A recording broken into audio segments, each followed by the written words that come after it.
इस कार्यक्रम के पुण्यार्चक हैं गुणायतन परिवार। गुणायतन परिवार द्वारा भोपाल में बड़ी सार्थक पहल की गई है, जिसमें बच्चों को संस्कार युक्त और गुणवत्तापूर्ण शिक्षा देने का मौका मिल रहा है। ये बच्चों की व्यवस्था की गई है, जिसमें 6वीं 7वीं के बच्चे इस साल लिए जाएंगे और 11वीं 12वीं और सीए फाउंडेशन के बच्चों को यहाँ रखा जाएगा। ये मेधावी छात्रों को प्रावीण्य के आधार पर उसे प्रविष्टि मिलेगी। पूरे देश भर से प्रविष्टियाँ आएगी। प्रत्येक कक्षा में मात्र 30-30 बच्चों का ही चयन होगा और चयनित बच्चे वे होंगे जो अपनी प्रतिभा के बल पर चुने जाएंगे और उनको एक प्रकार की स्कॉलरशिप दी जाएगी। ये छात्रवृत्ति के तहत पढ़ेंगे। गुणायतन के समाज कल्याण की दिशा में एक बहुत अच्छी पहल है और ये सार्थक पहल है। इसकी शुरुआत भोपाल से हो रही है। ये भोपाल वालों के लिए बहुत गौरव का विषय है। इसके लिए गुणायतन के साथ विद्यासागर इंस्टीट्यूट और सेज और एपीटी, इन तीनों को भी मैं बहुत बहुत आशीर्वाद देता हूँ।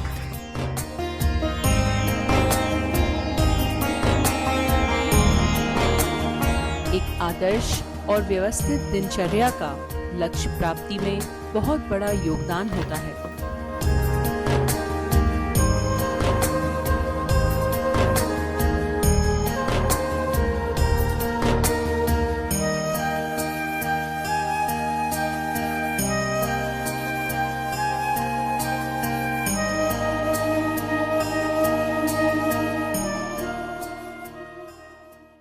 मनुष्य एक कर्मनिष्ठ प्राणी है। क्रियाशीलता उसका स्वभाव है,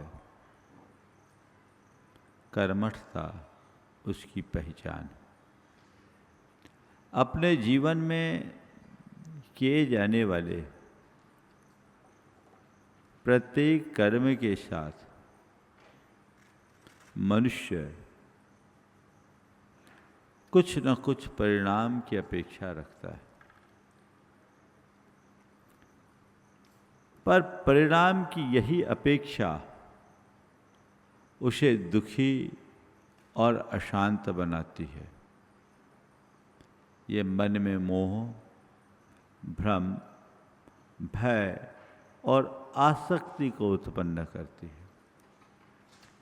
सवाल है, मेरे कर्म की कसौटी क्या है, कर्तव्य या परिणाम? पूरी प्रकृति हमें ये पाठ पढ़ाती है कि तुम कर्म करो, परिणाम की चिंता मत करो। पर हम लोग वो पाठ बहुत कम समझ पाते। सूरज उगता है और सारे जगत में रोशनी फैलाता है।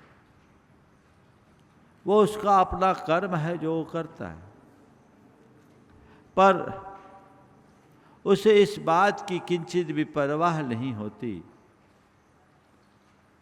कि कौन मेरा अभिनंदन कर रहा है, कौन मेरा उपयोग कर रहा है या कौन मेरी उपेक्षा कर रहा है। अभिनंदन, उपयोग और उपेक्षा, मुझे उसकी परवाह नहीं। मेरा तो केवल एक ही ध्येय और लक्ष्य है, जगत को आलोकित करना। इसी बात को श्री कृष्ण ने गीता में कहा, कर्मण्येव अधिकारस्ते मां फलेषु कदाचन। कर्म पर ही तेरा अधिकार है, फलों पर नहीं। आप अपने मन से पूछिए, हम जो कुछ भी करते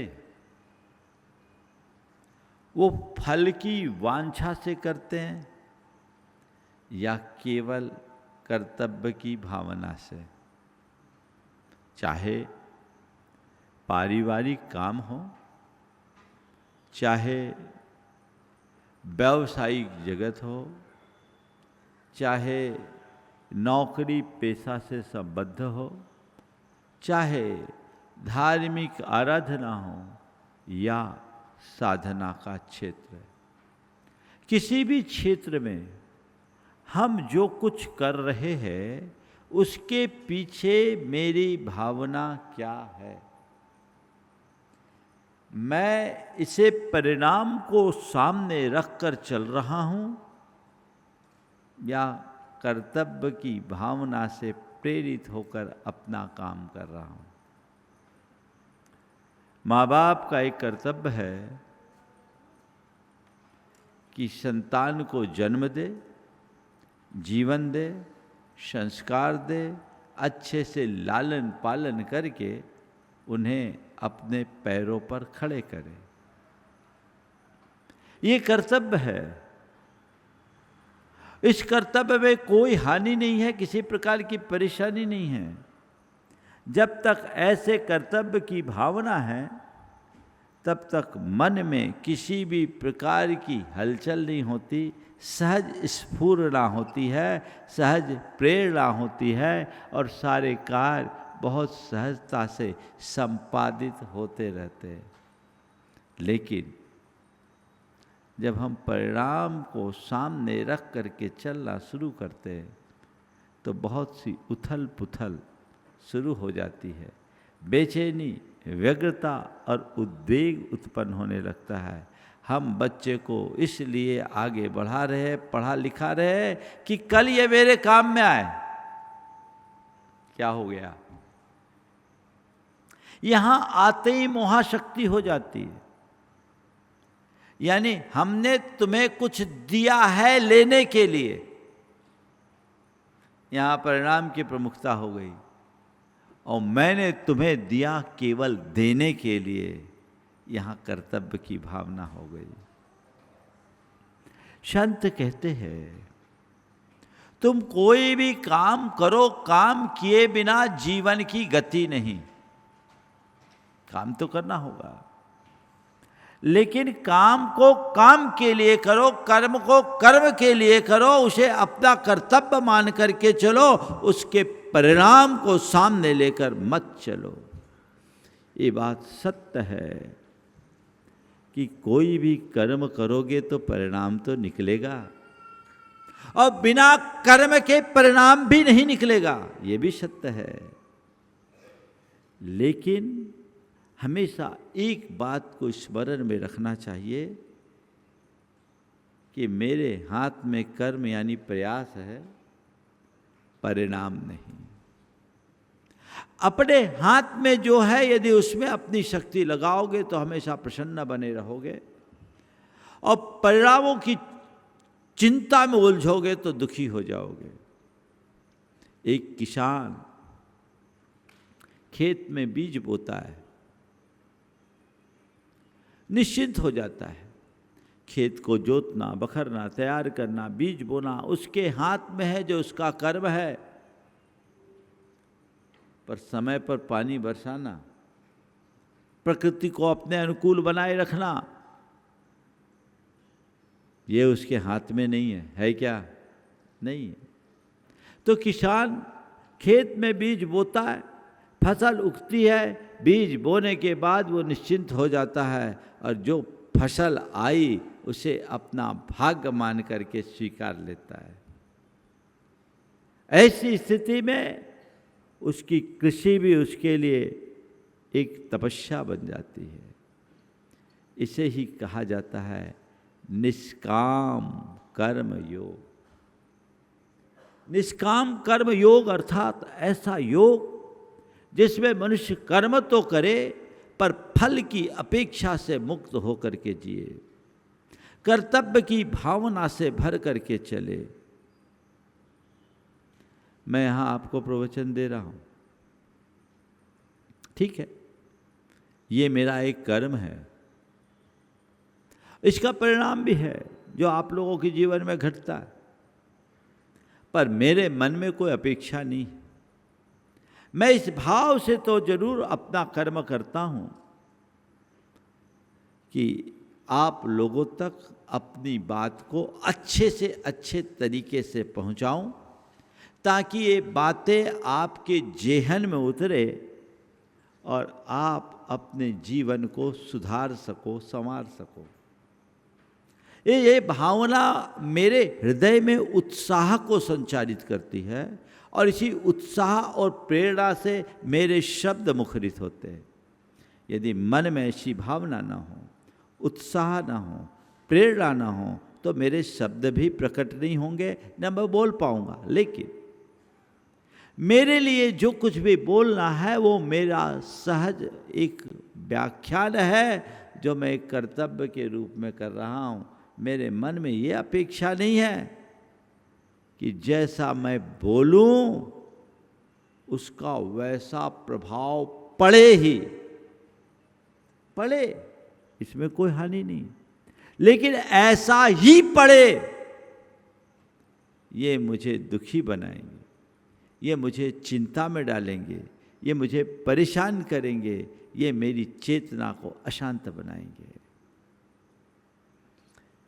मेरे हाथ में जो है वो मैं कर सकता हूं। मैं बेहतर से बेहतर तरीके से अपनी बात रखूं,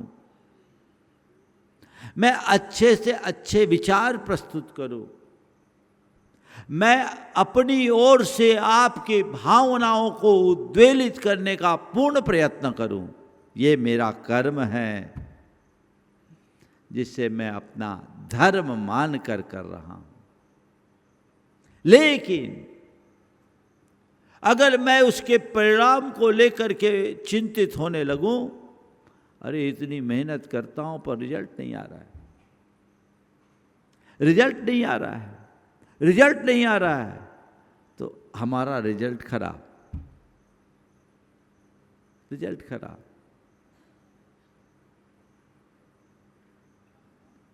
एक छात्र एग्जाम के बाद भगवान से प्रार्थना करने लगा, हे भगवान मुझे पास कर दो, मुझे पास कर दो, मुझे पास कर दो। परीक्षा में मैंने कुछ नहीं लिखा, मुझे पास कर दो, मुझे पास कर दो, मुझे पास कर दो। भगवान ने कहा पढ़ाई करना और परीक्षा देना तेरा कर्म है, तो पास फेल भी तेरे हाथ में, मेरे हाथ में नहीं। ये मेरा कर्म नहीं है, ये तेरा कर्म है। तू अपना काम कर और आगे बढ़। किसी के भरोसे कोई आगे नहीं बढ़ता, लेकिन जैसा मनुष्य करता है परिणाम वैसा आता है। और आए या ना आए, कई बार हम काफ़ी प्रयत्न करते हैं, वांछित परिणाम नहीं आता, मन अशांत और उद्विग्न हो जाता है। तो उस समय एक ही भावना भाना चाहिए, मेरे हाथ में प्रयत्न है, परिणाम नहीं। मैं कुछ अच्छा करूं, ये मेरा पुरुषार्थ है, और इसका परिणाम अच्छा निकले ये मेरा भाग्य है। बस ये भाव अंतरंग में आए। कर्तव्य की भावना से अनुप्रेरित व्यक्ति का जीवन बहुत सहज, शांत और संतुलित रहता है। उसके जीवन में सकारात्मकता होती है। मैं बात आगे बढ़ा रहा हूं। कर्तव्य को प्रमुखता देने वाले व्यक्ति परिणाम को कभी महत्व नहीं देते। घर परिवार से देखिए, कई बार आपके सामने कुछ ऐसे कर्तव्य आते हैं जिसका परिणाम सामने आपको अनुकूल नहीं दिखता, और जो परिणामों को लेकर के चलता है वो कई बार कर्तव्यों से विमुख हो जाता है। लेकिन जो कर्तव्य को प्रमुखता देता है वो परिणाम की परवाह नहीं करता। हम कुछ प्रसंगों को सामने लें। रामायण के प्रसंग को ले। रामायण में रामचंद्र जी को वनवास दिया गया।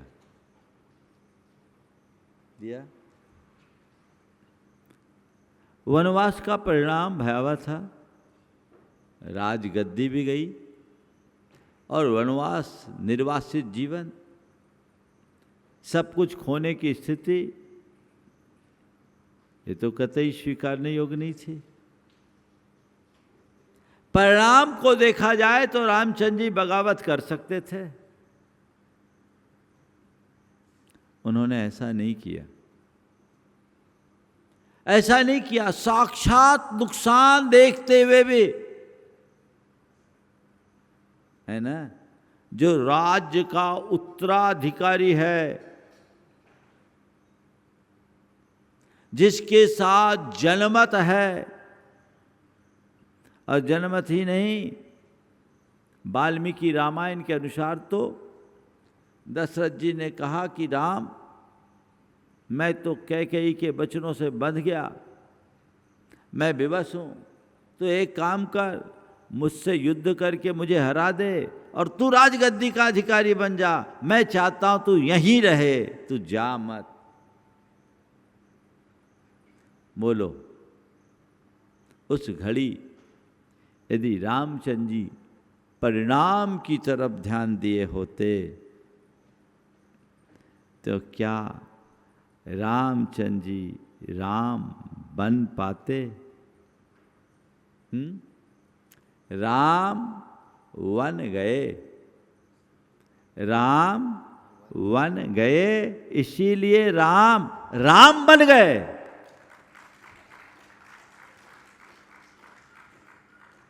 उन्होंने उस घड़ी कर्तव्य का अनुपालन किया। उनका कर्तव्य क्या था? पिता के प्रण की रक्षा पुत्र का कर्तव्य है, परिणाम जो हो, मेरे पिता का प्रण, मेरी पिता की प्रतिष्ठा कतई खंडित नहीं होनी चाहिए। रघुकुल रीत सदा चली आई, प्राण जाए पर वचन न जाई। ये कर्तव्य की भावना, परिणामों को अनदेखा करके उन्हें आगे बढ़ाया। और संत कहते हैं जो कर्तव्य का पालन करता है वो अमर बन जाता है, और जो परिणामों की चिंता करता है वो परेशान होता है। जैन रामायण में तो इस प्रसंग में एक और बात है। जैन रामायण के अनुसार रामचंद्र जी को वनवास नहीं दिया गया। रहस्य की बात बता रहा हूं। भरत को केवल राजगद्दी दिलाने का कैकेयी ने वचन लिया था, लेकिन रामचंद्र जी ने कहा कि भरत को राजगद्दी अगर हम दे भी देंगे तो मेरे रहते भरत राजगद्दी स्वीकारेगा नहीं, और भरत राजा नहीं बनेगा तो मेरे पिता का प्रण अधूरा रह जाएगा। और पिता का प्रण, अगर पुत्र के जीवित रहते पिता का प्रण अधूरा रहे, उसकी प्रतिष्ठा धूमिल हो, तो उस पुत्र को जन्म लेने का और जीने का कोई अधिकार नहीं। पुत्र के जन्म की सार्थकता तभी है जब वह पिता के प्रण और प्रतिष्ठा को सुरक्षित रखे, नीति और निष्ठा के साथ काम करे।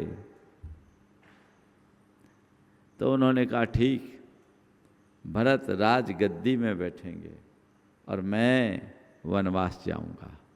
कितना उत्कृष्ट उदाहरण। कर्तव्य, कर्तव्य की भावना।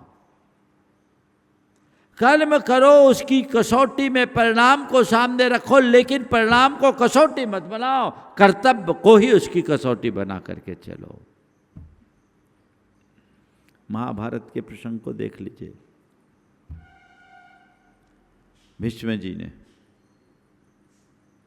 कितनी भीष्म प्रतिज्ञा की, वो पितामह बन गए, भीष्म प्रतिज्ञा नाम हो गया। उन्होंने हस्तिनापुर का राज्य स्वीकार किया केवल सत्यवती को अपने पिता को सौंपने के लिए। मैं राजगद्दी पर नहीं बैठूंगा और आजीवन ब्रह्मचारी रहूंगा। कितना बड़ा उद्घोष था, परिणाम जो भी आया।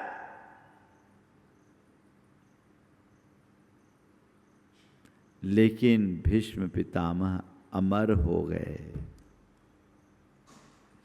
कर्तव्यनिष्ठ मनुष्य साधारण मनुष्य नहीं रहता, वह आध्यात्मिक साधक बन जाता है।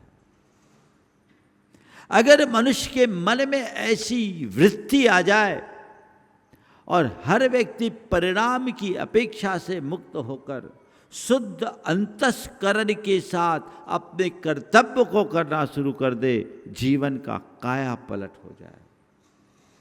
फिर कभी किसी प्रकार का दुख, द्वंद्व, उद्वेग और अशांति का लेस नहीं बचेगा। वो चीजें अपने आप खत्म हो जाएगी। फिर उसके लिए ज़्यादा कुछ कहने और करने की आवश्यकता नहीं होगी। लेकिन आप बताइए, आप लोग क्या करते हैं? मेरा क्या कर्तव्य है, इसको बहुत कम लोग ध्यान देते हैं। सामने वाले का मेरे प्रति क्या कर्तव्य है, ये जरूर देखते हैं, है ना। उसको मेरे तरफ क्या करना चाहिए आप ये देखते हो। आप कभी ये नहीं देखते कि मुझे उसकी तरफ क्या देखना चाहिए।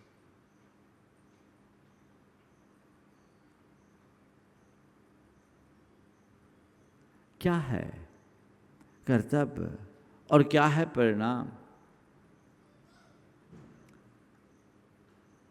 शिक्षक ने छात्र से पूछा, कर्तव्य और परिणाम में का क्या स्वरूप है? बोला, माँ ने सब्जी बनाया, ये उसका कर्तव्य है। माँ ने सब्जी बनाया, ये उसका कर्तव्य है, और पापा का मुंह बन गया, ये उनका परिणाम है। माँ ने सब्जी बनाई, कर्तव्य, वो सब्जी खाकर उनका मुंह बन गया, ये परिणाम है। लेकिन मैं तो ये आपसे कहता हूं, अगर कर्तव्य करते हैं तो हमें उसका अभिनंदन भी करना चाहिए। परिणाम को लेकर ज़्यादा चिंतित और चकित नहीं होना चाहिए। कई लोग हैं जो इसी तरह की बातें करते हैं। रिजल्ट निकला और बाप बेटे को जोर से तमाचा मार दिया। माँ ने बोला, आप इसे क्यों मार रहे हैं? बोले, इसको मैंने पहले मार दिया होता तो आज 5वीं बार फेल नहीं होता। पहले मार दिया होता तो 5वीं बार फेल नहीं होता। ये परिणाम के प्रति जो हम अपनी जकड़न रखते हैं, उसका उदाहरण है। इसकी जगह वो व्यक्ति पहली बार उसके प्रति ध्यान रखा होता तो 5वीं बार फेल कैसे होता। हम अपने कर्म को करने के लिए सचेष्ट कम होते हैं, परिणामों को ज्यादा प्रमुखता देते हैं। काम करे। थॉमस एडिसन, जिसने बल्ब का आविष्कार किया, कहते उसके हजारों प्रयोग निरर्थक रहे, निष्फल हुए। हजारों प्रयोग, कोई रिजल्ट नहीं। किसी ने उनसे पूछा कि आप इतने सालों से ये शोध कर रहे, ये कार्य कर रहे, परिणाम नहीं निकल रहा है, सब निष्फल।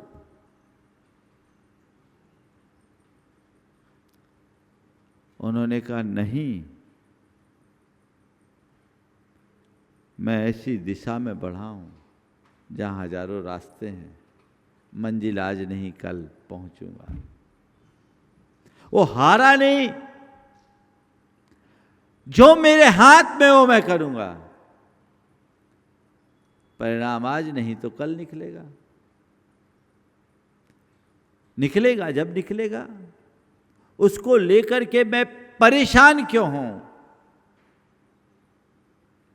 ये धारा अपने अंतरंग में होनी चाहिए। पर आजकल सब एक दूसरे के परिणाम, पति पत्नी के संबंध है, मैं उनके लिए इतना करती हूं, वो मेरे लिए क्या होता है।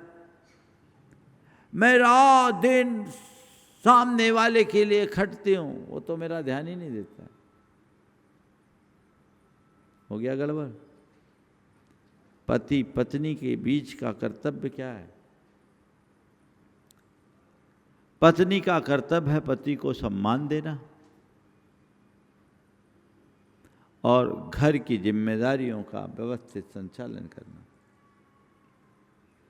तो पति का कर्तव्य है पत्नी को मान देना, उसकी भावनाओं का आदर करना और घर में उसे सम्मान दिलाना। यही है ना।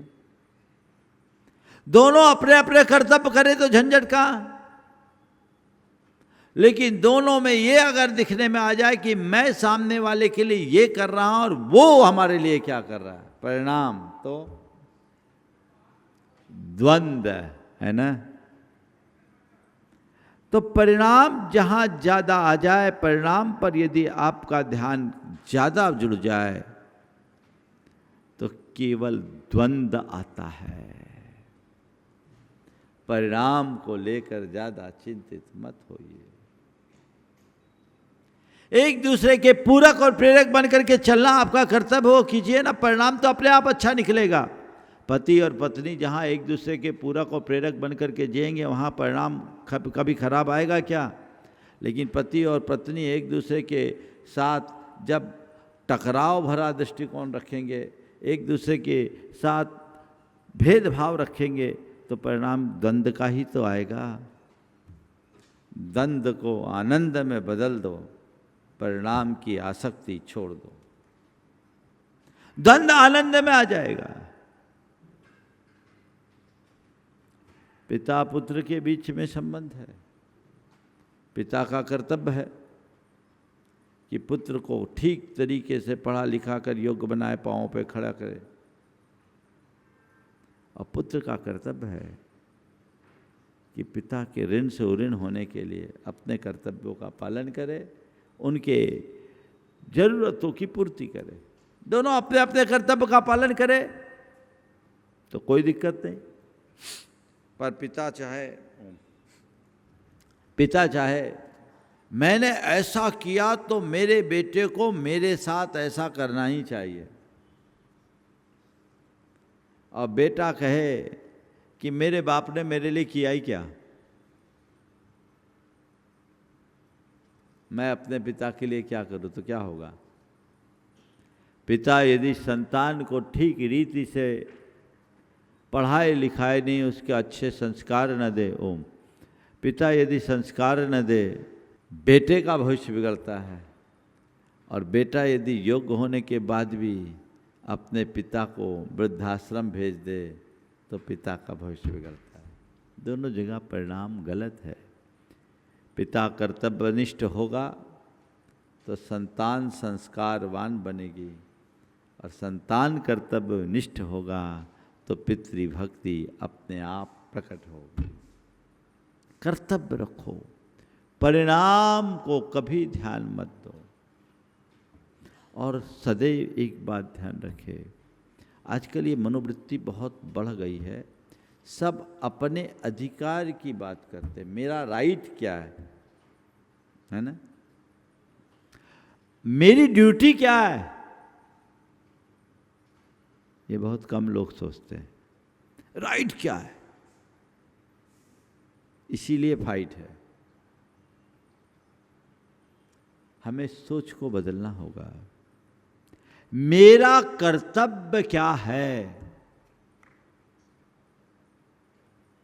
और सामने वाले का अधिकार क्या है। क्या बोला?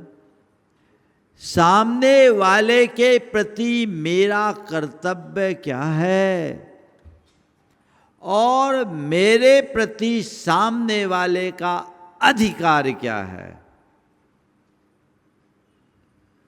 विचार तो इस पर होना चाहिए, पर क्या विचार होता है? सामने वाले का मेरे प्रति कर्तव्य क्या है और मेरा सामने वाले पर अधिकार क्या है। उल्टा है ना। अधिकार की दृष्टि से देखा जाए तो रामचंद्र जी तो पूरी तरह अयोध्या के राजा बनने के अधिकारी थे। संपूर्ण जनमत उनके साथ था। लेकिन कर्तव्य क्या कह रहा था? नहीं।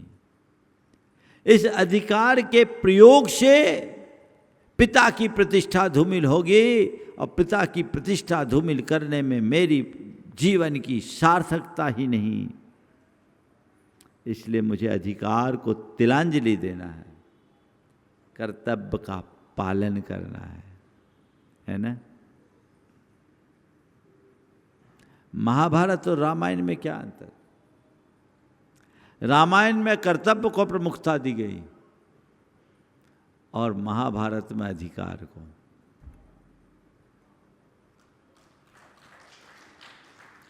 ये अंतर है, बस यही भावना बदलना है। बहुत पहले कुछ पंक्तियां लिखी थी, कर्तव्यों की हीनता, अधिकारों का नर्तन। कर्तव्यों की हीनता, अधिकारों का नर्तन। कल और आज में बस इतना परिवर्तन। क्या हुआ? परिवर्तन है। चाहे पिता पुत्र की बात हो, इसी तरह भाई भाई और भाई बहन, भाई भाई का कर्तव्य है एक दूसरे से हिल मिल करके प्रेम से जिए, एक दूसरे के सहायक बने, एक दूसरे के सहयोगी बने, सद्भावना और सौहार्द के साथ जिए। ये तो कर्तव्य है। अगर सब अपना अपना कर्तव्य पालेंगे तो परिणाम अच्छा निकलेगा, आनंद आएगा। लेकिन इस कर्तव्य से विमुख होकर एक दूसरे के साथ प्रतिस्पर्धा हो जाए, एक दूसरे से ईर्ष्या हो जाए, एक दूसरे से द्वेष और वैमनस्य की भावना आ जाए, जीवन खत्म। बात कर्तव्य और परिणाम को लेकर आज के प्रोफेशनल जीवन जीने से जुड़े लोगों के लिए बहुत जरूरी है। लोग चाहते हैं मैं कर्तव्य करता हूँ, बहुत अच्छा करता हूँ, मेरा बॉस खुश रहे, मैं अपने बॉस को खुश रख सकूँ। बड़ी कंपनी में काम करने वाला कई लोग मुझसे कहते हैं आके कि महाराज जी मैं बहुत खटता हूँ पर जितना कर्म करता हूँ उसका रिजल्ट मुझे नहीं मिलता। एप्रिसिएशन लोग नहीं करते, करता मैं हूँ, क्रेडिट कोई और ले जाता है। एक बार एक युवक मेरे पास ऐसे ही आया, उसने कहा महाराज जी मैं चाहता हूँ कि मेरा बॉस खुश रहे पर कर नहीं पाता, वातावरण मेरे विपरीत आता है, मैं इतनी मेहनत करता हूँ, अपना बेस्ट परफॉर्मेंस देता हूँ, अच्छे से अच्छा परफॉर्मेंस देने के बाद भी मुझे मेरे अनुकूल परिणाम नहीं निकलता, मैं क्या करूँ, मिलता मैं क्या करूँ। मैंने कहा भाई दृष्टिकोण को बदल दे। तो इसलिए काम मत कर कि बॉस खुश हो, तो खुश हो करके काम करना शुरू कर दे, सब खुश होंगे। तो अपने काम में खुश रह, मेरा जो काम है वो मुझे करना है। अभी थोड़ी देर पहले मैंने कहा था ना, मैं कुछ अच्छा करूं ये मेरा पुरुषार्थ है, पर उसका परिणाम अच्छा निकले मेरा भाग्य है। छोड़ दो, भाग्य मेरे हाथ में थोड़ी है। मैं वो काम करूं जो मेरे हाथ में है, मैं उस काम की तरफ क्यों भागूं जिस पर मेरा कोई नियंत्रण ही नहीं। बदलाव। कई लोग व्यापार करते हैं, व्यापार करने के बाद खूब मेहनत करते हैं, टारगेट बनाते हैं, मुझे इतना लाभ मिलना चाहिए, वांछित परिणाम नहीं मिलता, टेंशन में आ जाते हैं। ऐसे लोग अर्जित लाभ का भी आनंद नहीं ले पाते। या व्यापार करो, प्लानिंग के साथ करो, एक टारगेट फिक्स करके रखो, कोई दिक्कत नहीं, लेकिन वो टारगेट तक ना पहुंच पाओ तो जितना आया उतने में संतोष तो रखो। संतोष रखोगे तो सुखी रहोगे, असंतोष रखोगे दुखी हो जाओगे। होता है। और कई लोग, मैं तो ऐसे लोगों को भी जानता हूं, कमाई कम होने से दुखी होने वाले लोग तो मिल ही जाएंगे, पर अच्छी कमाई होने के बाद भी दुखी होने वाले लोगों को मैं जानता हूं। अच्छी कमाई फिर भी दुखी। एक बार एक दंपति आए, पति का चेहरा उतरा हुआ था। मैंने पूछा क्यों, क्या बात है भाई? उसने कहा महाराज लाख रुपए का नुकसान हो गया। बहुत पुरानी बात है, 20 साल पुरानी। पति का चेहरा उतरा हुआ। मैंने पूछा क्या बात है? बोला महाराज जी लाख रुपए का नुकसान हो गया। धर्मपत्नी वहीं बाजू में बैठी थी। बोला महाराज जी छोड़िए, इनकी तो आदत ही ऐसे, ये नहीं कहते कि 2 लाख का फायदा हो गया। गुणायतन परिवार द्वारा भोपाल में बड़ी सार्थक पहल की गई है, जिसमें बच्चों को संस्कार युक्त और गुणवत्तापूर्ण शिक्षा देने का मौका मिल रहा है। ये बच्चों की व्यवस्था की गई है, जिसमें 6वीं 7वीं के बच्चे इस साल लिए जाएंगे और 11वीं 12वीं और सीए फाउंडेशन के बच्चों को यहाँ रखा जाएगा। ये मेधावी छात्रों को प्रावीण्य के आधार पर उसे प्रविष्टि मिलेगी। पूरे देश भर से प्रविष्टियाँ आएगी।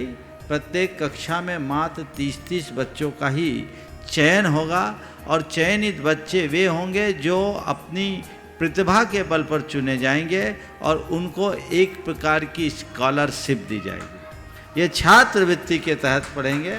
गुणायतन के समाज कल्याण की दिशा में एक बहुत अच्छी पहल है और ये सार्थक पहल है। इसकी शुरुआत भोपाल से हो रही है। ये भोपाल वालों के लिए बहुत गौरव का विषय है। इसके लिए गुणायतन के साथ विद्यासागर इंस्टीट्यूट और सेज और एपीटी, इन तीनों को भी मैं बहुत बहुत आशीर्वाद देता हूँ।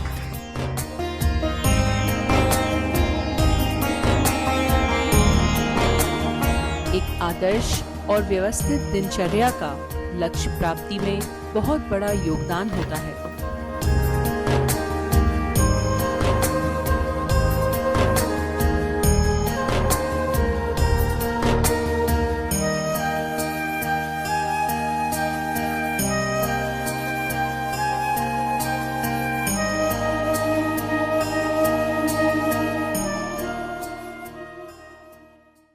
इस कार्यक्रम के पुण्यार्जक थे गुणायतन परिवार।